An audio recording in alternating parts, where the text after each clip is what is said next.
January 7th, I have a message for you from the Truth Prospector, from Paul Ellis' article, The Parables of Grace. When the parables of Jesus sound like Moses, something's gone wrong.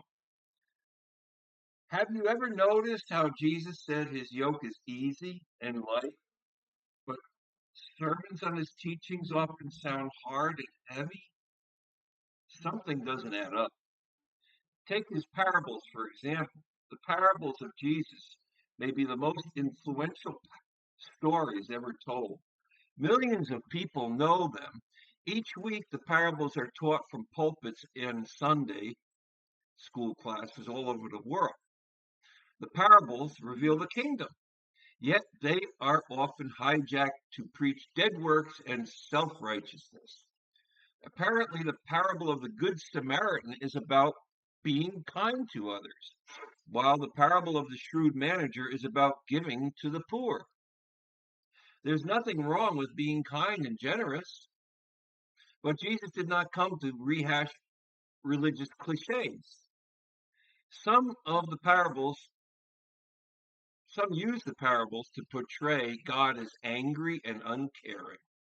Apparently, he's asleep, the friend at midnight, or he's mean and but malleable, the unjust judge, and he murders people. The wedding banquet.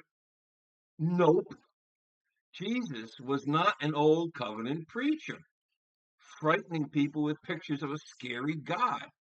He was the herald of the new covenant, which is why his stories were full of surprises and reversals. They were new, they were different, they were unlike anything we heard before. Stories of the kingdom. Through his stories, Jesus declared the right side up kingdom where prodigals are received, tax collectors are justified, and outcasts are invited to feasts. It's a kingdom of justice and peace, of heaven on earth. The disciples once asked Jesus why he spoke in parables and why not speak plainly. Well, Jesus replied that many people were not ready to receive what he wanted to tell them. He could have spoken plainly about the kingdom of God, but they would not believe him or remember what he said. Tell them a good story, however, and they would remember it for life.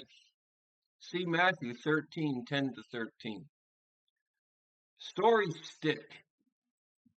Jesus spoke in parables because stories disarm us. Facts and arguments may leave us unmoved, but who can resist a story about a starving prodigal, an unforgiving servant, or a poorly dressed wedding guest? Stories slip past our defenses and pierce the heart, but only if they are told right, which they often aren't, unfortunately. To twist the stories of Jesus into anti-grace message is surely one of the greatest harms ever inflicted. I've read many books and heard many countless sermons on the parables of Jesus, and I've found few that interpret these stories through the lens of the new covenant. Most preach dead works or a mixture. Get busy for Jesus. Prove your faithfulness through endless praying. Turn or burn. Yuck. We need to take a fresh look at the parables of Jesus. We need to read them through the lens of grace. God is a God of grace and mercy. We do not need a parable to tell us to be good to our neighbors, but a parable may reveal that God longs to be good to us.